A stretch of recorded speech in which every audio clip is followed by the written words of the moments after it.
Estamos conectados con la periodista Ingrid Lasser desde La Plata, que nos trae siempre las noticias y el análisis político de la semana. Ingrid, buenas tardes. Muy buenas tardes, Manu, a vos, a toda la gente de Regueira. Y bueno, las noticias de la semana, ¿no? Y principalmente la primera noticia que vamos a contar hoy es sobre, bueno, la libertad de Cristóbal López, que salió el viernes, el 16 de marzo, luego de haber sido sometido por la justicia, ¿no?, a una prisión preventiva con el procesamiento y, bueno, por supuesto el embargo de todos sus bienes.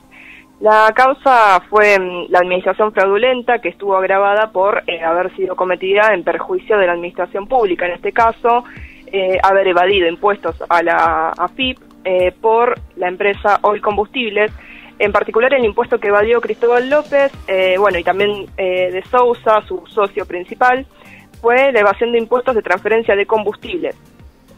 También en esta causa está involucrado Ricardo Echegaray, que fue el titular de la AFIP en el periodo, digamos, en el último periodo de gobierno de Cristina Fernández de Kirchner, y siguen procesados, digamos, tanto López como de Sousa y también, por supuesto, Echegaray, pero Echegaray sigue, digamos, en términos de culpabilidad por esto, como uno de los principales responsables, y López y de Sousa como coautores. Algunas cifras por ahí de esto es, bueno, la cantidad, ¿no?, de plata que evadió este empresario, que no solamente tiene, por supuesto, una petrolera, sino que también tiene medios de comunicación, bueno, juegos de azar incluso. Según el periodista Hugo Alconadamón, que es periodista y abogado además, ¿no?, que trabaja en el Diario de la Nación y que nadie puede decir casi nada de su trayectoria periodística, es un periodista de investigación muy importante en nuestro país, que además pertenece, ¿no?, al consorcio de periodistas internacionales, periodistas de investigación. Este periodista lo que dijo fue exactamente que Cristóbal López evadió 8.000 millones de pesos entre el año 2012 y 2016, y que con ese dinero, bueno, expandió su grupo de empresas en lo que se conoce actualmente como lo que es el Grupo Índalo, al que pertenece el C5N, Radio 10 y otros medios. Actualmente Cristóbal López debe 10.000 millones. Un número gigantesco. Y en aquel momento te pregunto, digamos, la sí. FIP, ¿cómo permitía que esto suceda en el tiempo, ¿no? Justamente la FIP, por eso está implicado Ricardo Echegaray, ¿no? La FIP le permitió a Cristóbal López y, bueno, a Fabián de Sousa acumular esa deuda y convalidó, digamos, que se los colocara en regímenes de asistencia financiera. Esto quiere decir planes de pago que en principio fueron de 6 cuotas y después fueron mucho más benévolos, incluso con estos empresarios. Así que, bueno, tiene una gran parte de responsabilidad, al menos en ese caso. Bien. La noticia más principal, después, por supuesto, de la liberación de este empresario, que bueno, que salió a decir que él seguía siendo el dueño del Grupo Índaro, que Ignacio Rosner, quien actualmente, porque es de ayer esta noticia en realidad, Ignacio Rosner era el titular, digamos, de todo el Grupo Índaro. ¿Qué pasó? La justicia hoy intervino la petrolera Oil Combustibles en las últimas horas hasta fines de agosto, por 3 personas que dependen, digamos, del Poder Judicial. La decisión fue del juez Cosentino, que bueno, que claramente frenó cualquier tipo de especulación que tuviera Cristóbal López sobre su titularidad de sus empresas, ¿no? Y cualquier tipo de control sobre tanto la petrolera como los medios de comunicación en particular. Uno de los motivos también es que, bueno, que la empresa, en particular la petrolera, no cuenta con una liquidez para saldar esta deuda. Entonces hay una gran disyuntiva, ¿no?, en la cuestión también del mismo Estado. A ver, ¿qué pasa si va a la quiebra el Grupo Índalo? Porque claramente no sé si se va a poder recibir toda esa deuda, porque justamente al no contar con liquidez no se podría pagar esa deuda al Estado, que es una deuda, como decíamos antes, 10.000 millones, una deuda muy abultada. 10.000 millones, y también, bueno, habría que ver qué sucede con toda esta gente que está trabajando, ¿no?, en estos medios. Exactamente. Justamente iba a plantear esto. En C5N y en Radio 10 los trabajadores no están cobrando en algunos casos y en otros les pagan el sueldo en cuotas. Es una situación muy precaria en la que están viviendo tanto los periodistas que salen todos los días frente a cámara, como cualquier redactor, digamos, que arranca, que está ahí, o una persona incluso que, no sé, que está limpiando los estudios. Sí. Todos están en este contexto, están inmersos en este contexto, están en el medio de una puja de poder, claramente, entre este empresario que, bueno, que claramente tiene unas cuantas cosas en su contra respecto a esta cuestión, y también el mismo poder político, el Estado, que al estar identificado Cristóbal López, ¿no?, como un empresario acá, aunque él mismo se quiera desligar de eso, claramente hay una puja de intereses muy grande, una puja política, y bueno, esta detención y también esta liberación es una liberación política de alguna manera, y un revés para el gobierno, ¿no? Y es medio raro, porque sí, bueno, ¿por qué lo detuvieron? Y ahora, ¿cómo le explicás a la gente? Sí, bueno, ¿por qué lo soltaron, no? O sea, es medio... Es un fenómeno que igual viene pasando mucho con este tema, ¿no? El desfile de prisiones preventivas, le digo yo. Por si las dudas. Por si se escapan, claro, salen del país. Te agarramos porque, bueno, ya está, te metemos preso porque podés obstruir la investigación, cuando quizás no hay ninguna prueba que identifique eso, o sea, que justamente que obstruyan la investigación. Lo mismo pasó con el caso de Amado Vudú con la imprenta Chicone. Entonces, viene como pasando esa cuestión de las prisiones preventivas, tanto, bueno, también Julio Devido, Milagro Sala, todos están bajo ese régimen, entonces es como... por lo menos, yo no sé, hay una falta de viveza, me parece, política de parte del gobierno de justamente salir a apoyar estas prisiones preventivas, porque vamos a aclarar, las prisiones preventivas dependen de la justicia, que bueno, después podemos hablar un poco más profundamente qué relación tiene el Poder Judicial con el gobierno actual, pero a lo que voy yo es, estas detenciones son por parte del Poder Judicial. El gobierno sale a apoyar estas detenciones, o por lo menos algunos personajes, ¿no?, del gobierno nacional salen a aplaudir a quienes meten presos con este régimen de prisión preventiva, pero al mismo tiempo suena medio estúpido, por ser suave, que apoyen este tipo de cuestiones, porque justamente avalan la teoría de que son presos políticos. Si hay algo de lo que se han agarrado, digamos, todo el arco que apoya tanto a Julio Devido, a Luis Delía también, se agarran de eso, que son presos políticos. Y yo no sé, no soy quien para jugar, pero si te agarran medio apurado y flojo de papeles, quizás tengan razón. Así que, bueno, de hecho no se han determinado muchas pruebas, por eso también lo soltaron. Claro, habrá que ver después en qué termina realmente esto, ¿no?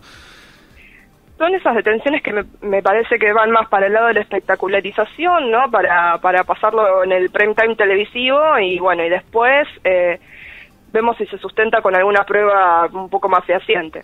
Bueno, veremos qué sucede con el futuro de la causa de Cristóbal López. ¿Qué otros temas hay de esta semana importantes? Bueno, otro tema muy importante, el tema importante del plano por lo menos político-económico de nuestro país, es la llegada de Christine Lagarde, la primera del FMI, del Fondo Monetario Internacional, a la Argentina, que estuvo en el país el lunes y el martes en el marco de una cumbre que hay entre ministros de Economía y presidentes de bancos centrales del G20. Christine Lagarde, voy a tirar un dato que me parece que por lo menos la pinta un poco. Además de ser, bueno, francesa, directora del Fondo Monetario Internacional, es la misma mujer que dijo que es insostenible que existan jubilados, tantos jubilados, ¿no? Y que hay que hacer algo urgente con eso.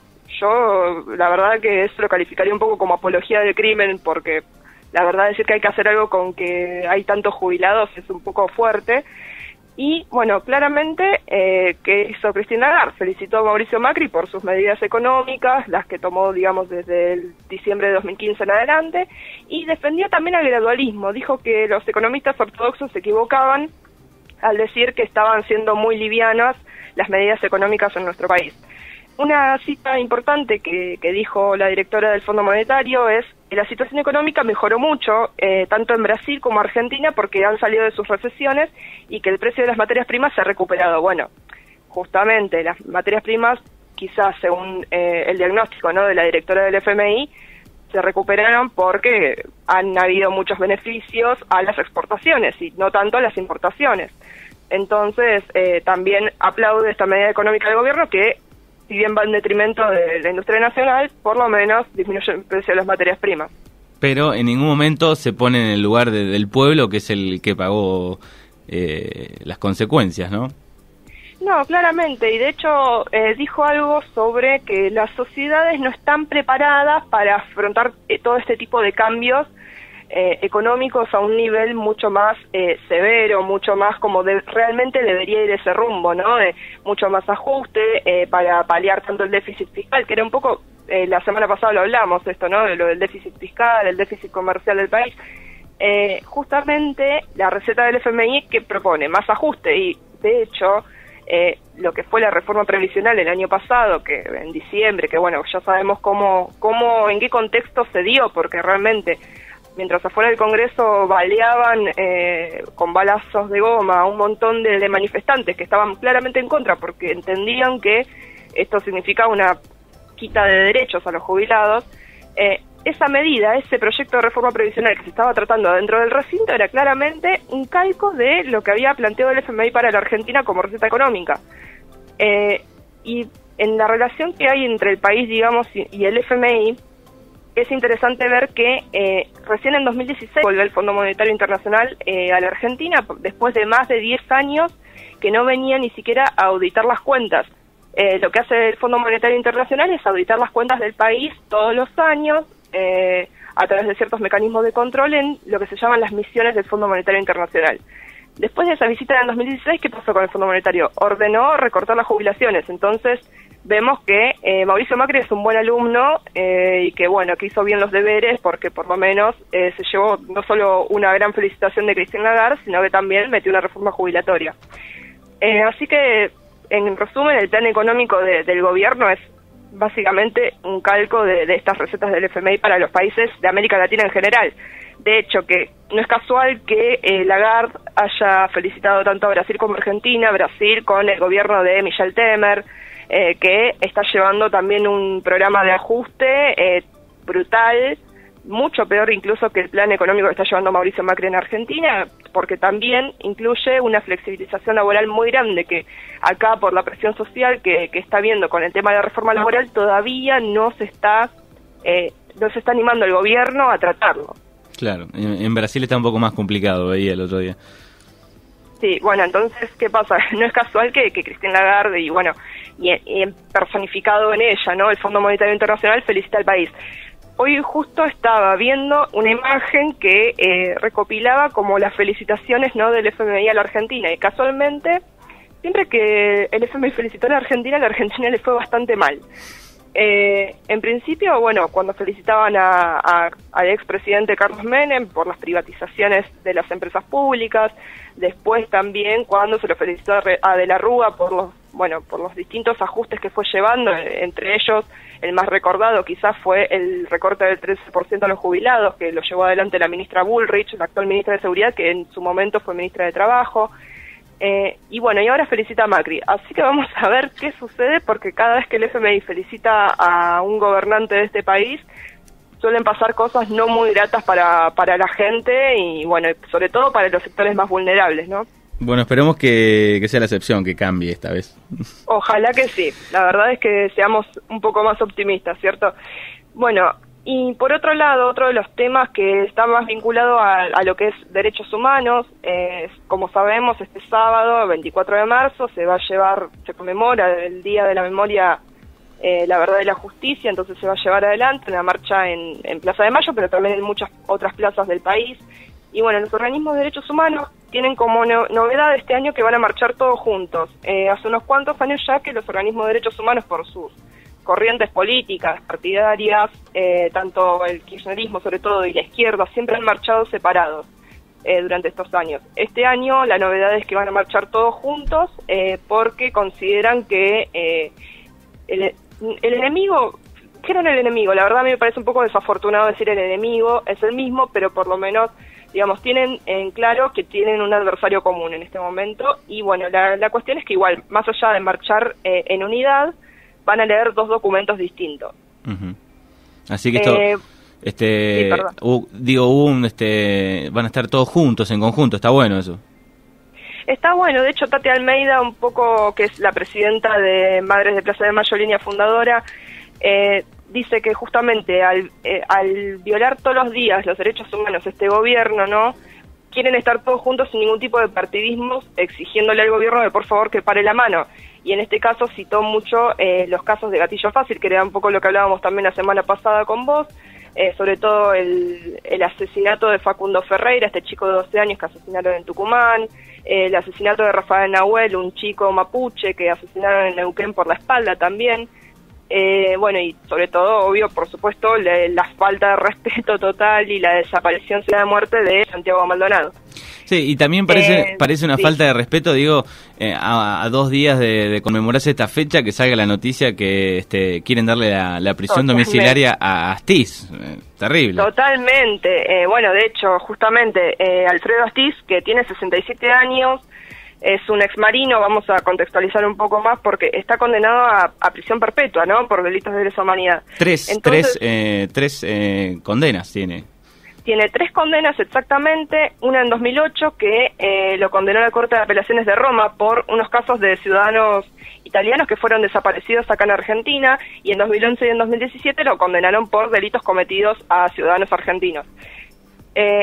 Según el Servicio Penitenciario Federal, Astiz estaría en condiciones de acceder a la libertad vigilada en 2023 y a la libertad total en 2028, pero quizás podría salir antes porque tiene cáncer de próstata. Los organismos, bueno, claramente, como lo decís vos y como también lo digo yo, es una provocación esto a pocos días de que se lleve de nuevo una marcha para reclamar por los derechos humanos, que justamente es una provocación que Astiz tenga la posibilidad de quizás tener prisión domiciliaria y que, por ejemplo, una persona que en su momento, en los 80, sobre todo, fue referente de derechos humanos, como Graciela Fernández Mengide, que fue funcionaria de la Rúa también, diga que está bien que tenga prisión domiciliaria Astiz, con esta cuestión del perdón a un nivel de decir, bueno, no, son unos viejitos, ya están enfermos, tendrían que volver a su casa, como perdonando todas las atrocidades que cometieron en su vida más pública, si se quiere. Sí, escuchábamos recién las palabras de Mengide en el compilado. Sí, dijo que bueno, que esté en la casa con la pulsera electrónica y todo eso. Hoy leí, de hecho, una persona que estaba muy indignada por este asunto, que decía, bueno, que Astiz vaya a la casa de Graciela Fernández Mengide a vivir, entonces, si tanto quiere que vaya, ¿no? Y otra noticia que a mí también me parece por lo menos una provocación que esta persona tenga acceso a un lugar en el empleo público, en la escuela encima pública, que es que Cecilia Pando es una defensora de genocidas, que, bueno, de hecho tiene una agrupación, festejó en su momento lo que fue el fallo por el 2x1, muchos genocidas, festejó que Macri haya ganado, festejó la libertad condicional para Checolás, que bueno, por suerte volvió a la cárcel, a su único hogar, que es la cárcel. Cecilia Pando fue designada como docente en una escuela primaria de Palermo con chicos del 7º grado. La verdad es que una persona de estas características está al frente de unos chicos que tienen aproximadamente 12 años, es bastante fuerte y la verdad es que es súper repudiable, es algo que no tiene ningún tipo de asidero. La verdad es que qué tipo de clases puede dar una persona que sale enfurecida a decir que bueno, que tenemos que perdonar a estos pobres hombres que estuvieron en una guerra sucia, cuando fue un genocidio, fue un delito de lesa humanidad que está condenado ya y que casi hay un consenso. Obvio que hay gente que todavía sigue diciendo, por ejemplo, que los 30.000 desaparecidos no son 30.000, pero bueno. Quiero decir, Cecilia Pando al frente de chicos realmente es algo muy peligroso, es algo que no se puede entender y la verdad espero que este tipo de cuestiones se reviertan porque estar en una escuela pública al frente de una clase de chicos de esa edad es bastante fuerte porque que una persona así te forme, yo la verdad me sentiría muy aterrorizada. Y sí, es muy raro. Bueno, y queda un tema más, el aborto en el Congreso. Exactamente, ayer se reunieron las comisiones de legislación general, de legislación penal, familia y salud en la Cámara de Diputados, que con la idea de dar el inicio, digamos, al debate y al tratamiento del proyecto de ley para el aborto legal, seguro y gratuito. La apertura del debate va a ser el 10 de abril y también se acordó que los integrantes de las 4 comisiones que nombré anteriormente pueden entregar sus propuestas y una lista de 4 personas que expongan sobre este tema hasta el 7 de abril, es decir, 3 días antes de que se abra el debate. Lo que consideran los diputados que forman parte de estas comisiones es que más o menos de esta manera, a fines de mayo, van a estar terminando ya las exposiciones de las distintas personas que se elijan, que se va a buscar que sean personas con ideologías muy diversas, por supuesto, porque la Cámara de Diputados está compuesta por muchos partidos políticos, y bueno, y justamente se acuerde un dictamen para llevar el debate entre los mismos legisladores ya a principios de junio. Y bueno, obviamente el contexto de afuera del Congreso nuevamente se llevó adelante un pañuelazo para apoyar la iniciativa de los legisladores a empezar a discutir por primera vez este proyecto. Bien. Así que bueno, está bueno esto, habrá que esperar cómo marcha, pero está bueno que se abra el debate, ¿o no? Se empezó por lo menos a discutir, y me parece que eso es lo más valioso, se empezó a discutir en toda la sociedad y que justamente la presión social haya hecho que esto llegue a la Cámara de Diputados es un gran avance, me parece, en el movimiento de mujeres. Yo estuve el lunes en el pañuelazo acá en la Ciudad de La Plata, bueno, el Monseñor Héctor Aguer, que es quien está en la Catedral de La Plata, la famosa Catedral de La Plata, valló toda la catedral y puso muchos policías enfrente porque, bueno, no sé si pensaba que con algún pañuelo verde íbamos a prenderle fuego a la catedral o que quizás vayamos a agredirlo. La verdad es que de hecho fue una marcha muy pacífica, contrario a lo que se muestra siempre en los medios de comunicación de las marchas de las mujeres. Justamente fue una movilización muy pacífica que duró 1 hora, se exhibieron los pañuelos frente a la catedral y simplemente eso. Bueno, hoy escuchaba una encuesta, casi el 60% de la población cree que está bien que se debata en el Congreso este tema. Sí, exactamente. Hay una gran división igualmente entre lo que es Capital Federal y Gran Buenos Aires y lo que es el interior del país. Hay una disminución del porcentaje de personas que están de acuerdo en el interior del país. Claramente por un montón de factores que inciden en ese tipo de pensamientos, de decisiones, por lo menos, ¿no? En el interior, por lo general, los que somos del interior tenemos mucho más arraigada la religión, otros motivos, digamos, que nos coaccionan de alguna manera para pensar de determinada forma sobre este tema. Entonces, por lo menos esa diferencia creo que igual no es tan grande, que por lo menos hay un alto porcentaje de personas que están a favor de esta iniciativa y de, bueno, justamente pensarlo como un tema de salud pública y no como un tema de moral. Exacto. Bueno, gracias Ingrid por las noticias y el análisis de esta semana. Bueno, a vos, saludos a todos por allá, así que bueno. Bueno, ¿la podemos seguir en las redes? Ah, sí, por supuesto. Frente a algunos comentarios que por ahí que están buenos que me los digan directamente a mí, me parece que podemos contactarnos tranquilamente. Yo no tengo ningún tipo de problema en debatir de ideas y sobre todo recibir sugerencias. Me pueden encontrar en Facebook como Ingrid Láser y también cualquier cosa les paso mi mail si quieren en el Facebook de la radio. Bueno, muy bien. Gracias y que tenga una buena semana. Igualmente.